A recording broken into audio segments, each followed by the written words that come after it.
go, Brandon. Hey folks, I wanted to put out a little bit different video to you all today, kind of explaining the atmosphere on YouTube in terms of gun tubers, YouTube gun guys, whatever you guys might prefer to call them. Obviously, and no doubt you've seen a shift in the topics and the type of videos that many YouTube guys that are in the gun community have put out over the last, say, 3, definitely 4 years. Within that time frame, yes, there's been a noticeable shift, if you will. That's kind of been forced. If you guys weren't aware that about 4 years ago, YouTube made some pretty major changes to their community guidelines in reference to what you could or could not show on your gun-related type video. They specifically listed that content intended to sell firearms, instruct viewers on how to make firearms, ammunition, and certain accessories, or instruct viewers on how to install those accessories is not allowed on YouTube. Now, I want to point out this before we get further into it, that even though this is not a legal document, it's just like legalese. And whenever we read some of these bills, we see things in here that are so open-ended that are not right, because you can throw anything you want in there to them.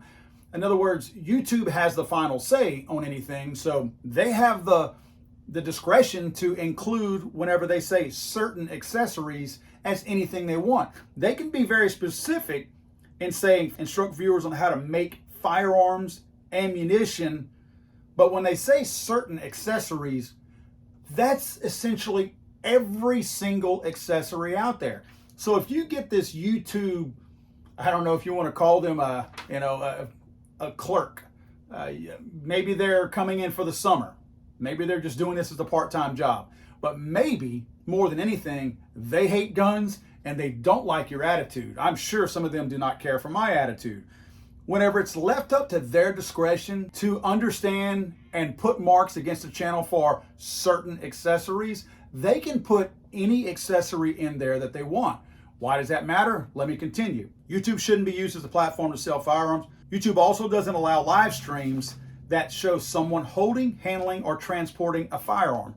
Now, that might seem insignificant, but I used to have a Friday night live stream every single week. The reason why I did it is because when I would get new guns in, I would pretty much preface the upcoming video that I might have by showing the gun to the viewers. Because sometimes you just don't have a chance to have that little slow speech where you're just describing the things that are, and in other words, they don't make it to your final video, the little things that you might find, little things that you might just prefer. It may seem somewhat insignificant to put into the video, so you don't use it. I use my live streams to do that. Hey, this is the new gear that I got this week, blah, blah, blah, and I would go on and explain that. During a live stream, no matter what, you could not touch it. You could not transport it. You couldn't transport it at all, even if you weren't touching it. Weird little nuances like that. My understanding is that YouTube did that. If you'll remember the mosque shooting that I think took place in New Zealand, I believe that was live streamed on Facebook, and I think they were trying to eliminate that. Not that that is an issue, not that that happens, not that it's a regular occurrence, not that I've ever even heard of it other than that one instance. Not saying that's okay. I'm just saying, to throw out everybody doing it right because one person did it wrong seems kind of short-sighted and stupid to me. Now they say what this means for you. If you're posting content, don't post content on YouTube if the purpose is to do one or more of the following: sell firearms or certain firearms accessories through direct sales, private sales by individuals, or links to sites that sell these items. Making videos and putting them out on YouTube, taking the time to do that, taking the time to attempt to put out quality products. I'm not saying that all of us do a great job putting out videos. I do my best, just like a lot of the other guys do. I'm not saying that everything we do is movie quality. What I'm saying is the effort that we put into trying to put out decent quality content takes time. It takes money, it takes time. So you're buying cameras, you're buying microphones, you're buying lighting in some cases, like I have in here. Some cases you're trying to dress up your background so it looks presentable instead of in some place that's got Cheerio boxes half empty on the table, you know, some old dirty socks in the corner. You know, we try our best to do the things like that as professionally as we can possibly do. Plus, it takes the distractions away when somebody's watching your video, when you can clean it up and have a nice professional background. but you're doing all that, you have to have a Mac or a PC to edit all your stuff on. You're not doing this on your iPhone. You have to have some kind of decent software. I realize there are free softwares out there, but you're gonna do better if you're in this for the long haul to get yourself a good piece of software like a Premiere Pro. Used to be Final Cut was good, and they kind of went the iMovie way. But even iMovie's not bad for a free program if you bought a Mac. But you got to buy the Mac to get that. So there are definitely costs: the range fees, the ammo fees, the cost of the guns, the cost of the fuel to get to the range. None of what anybody does is free. Nobody.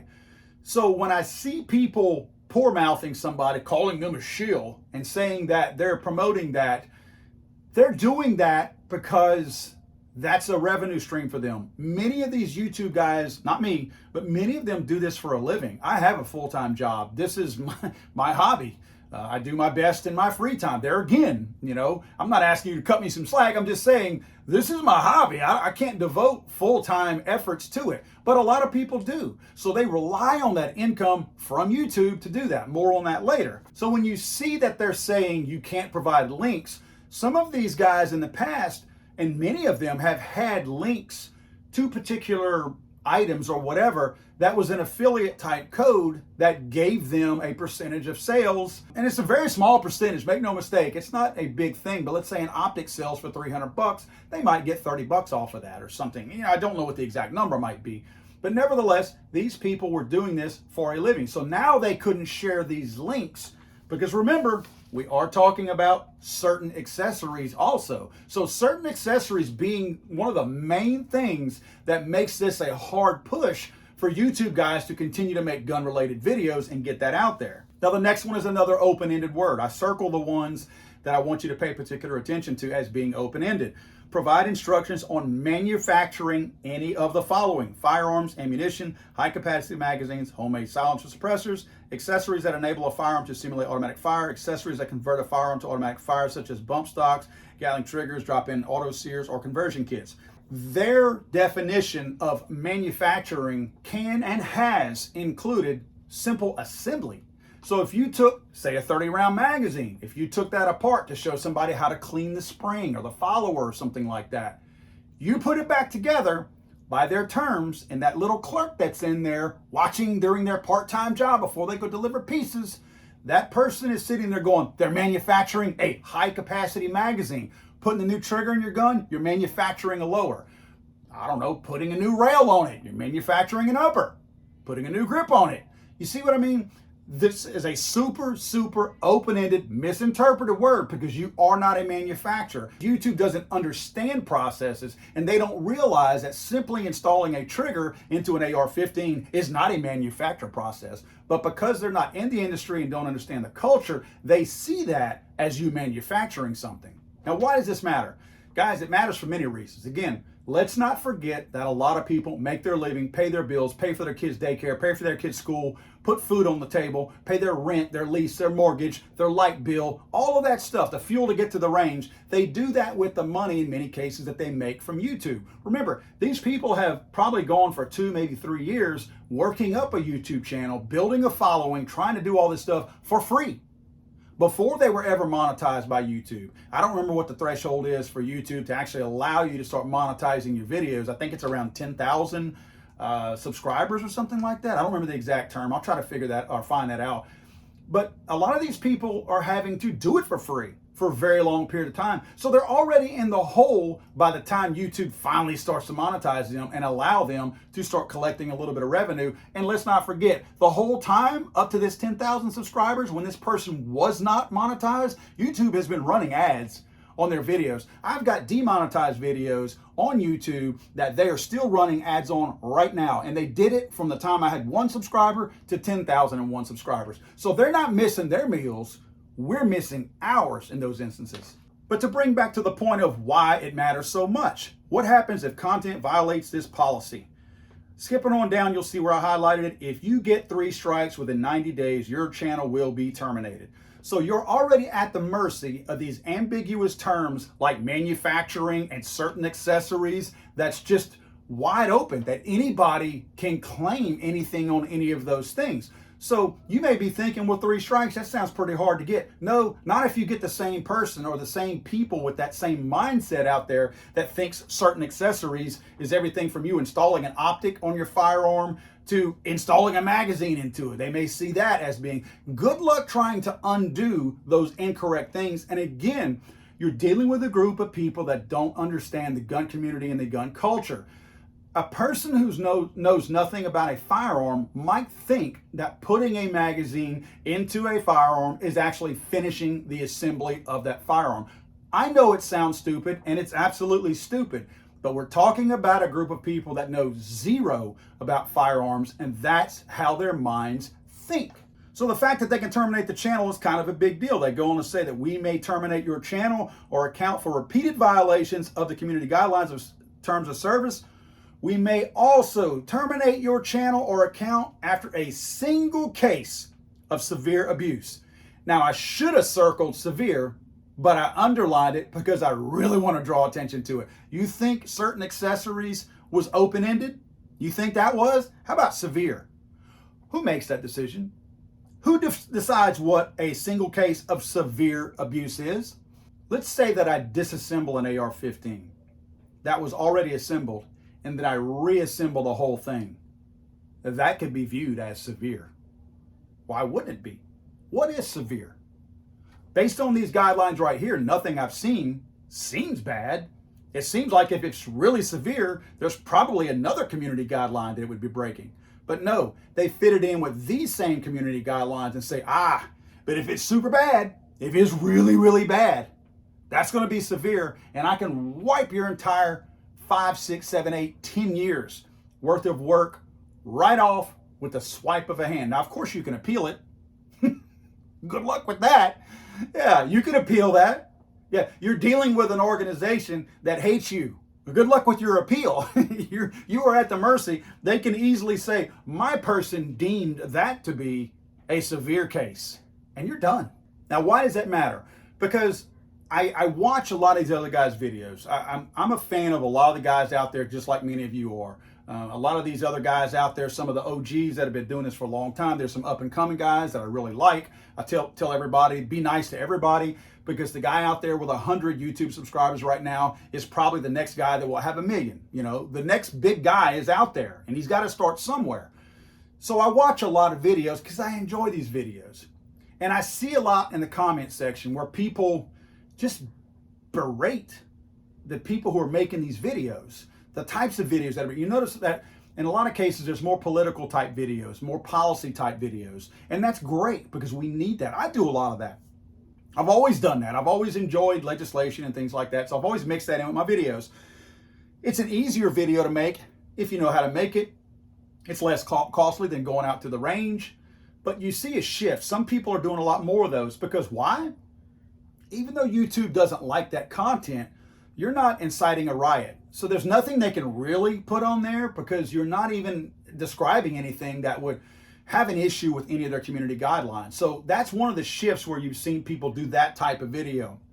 Again, you've seen less of the construction type videos of people modifying firearms, but you might see a before or an after video. Yeah, it's a little bit more boring, you know. I've done some of those. If you're showing somebody, like I've got some Strike Industries parts on a Scorpion that I did. Well, I wanted to film a video on that. I couldn't because I'd be manufacturing the firearm. Am I looking for sympathy from me or some of these other gun guys? No. Am I looking for understanding as to why that content is changing and why there's a bit of a shift in content and a little bit more of a cautious walking about how you're putting some of these videos together? Yes, I'm asking for that. I'm asking for you guys to understand some of these folks, that the desire that most of us have at the end of the day, including you guys out there, is we want to provide for our families. We do this because we like it. We all like it. We enjoy it. And we did it for a long time for free, for nothing, when YouTube was not paying anything. To see people piling on to some of these content creators out there because they're shills, because they list an affiliate code, is just not right. You know, if you want them to continue to put out content, then you should be okay with the methods that they're using to try to generate revenue so they can continue to do that. If you don't like the fact that they have found another way to generate revenue for themselves in order to pay their bills and continue making videos, then unsubscribe to them. Stop watching them. My guess is if you're looking for a particular type of video out there, there's going to be a time if you stop watching all of these other content creators that are finding a way to feed their families and take care of themselves. If you're looking for somebody that's not trying to do that, you're not going to find many videos that you're wanting to watch out there on YouTube after a while, because you're going to go through all of them and realize that everyone has to pay bills. Nobody does this for free. Oh, you're shilling for gun companies is what I see all the time in comment sections. Let me ask you something. Do you guys deliver pizza? Anybody out there deliver pizzas? Do you shill for Domino's? Are you an insurance salesman? Do you shill for State Farm and Allstate? Are you an Allstate shill? Do you work at a bank? Are you a Chase shill? You're a bank shill. Do you sell shoes? You're a Nike shill. You see what I mean? Everybody has to pay bills. Everybody has to. So climbing onto these guys that are going into it, starting off a video with some kind of a comment about a new product, they're getting paid for that.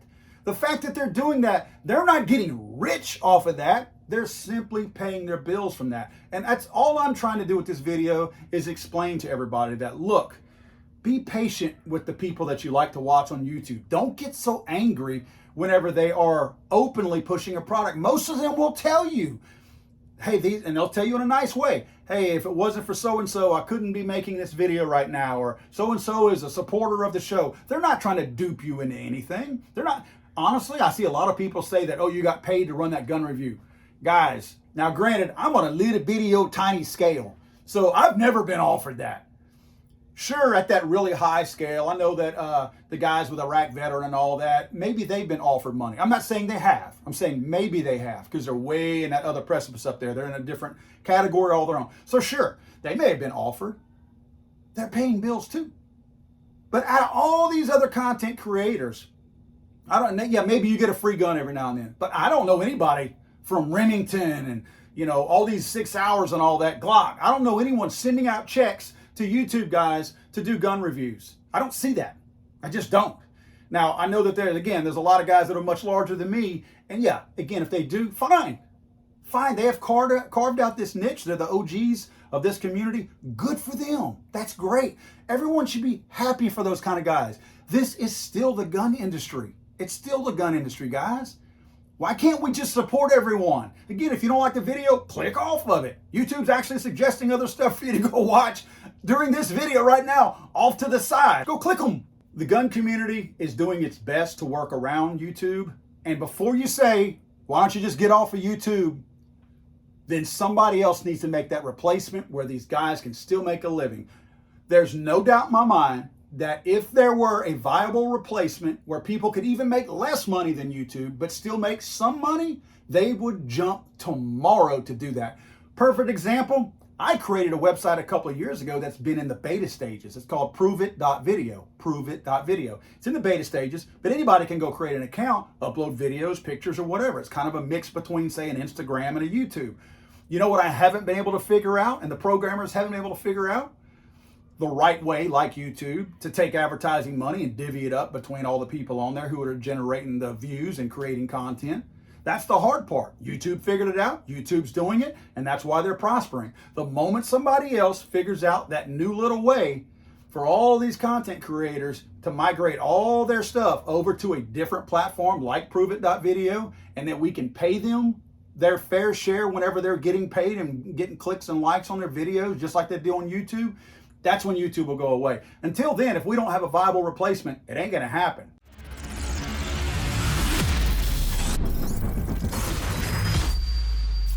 Let's go, Brandon.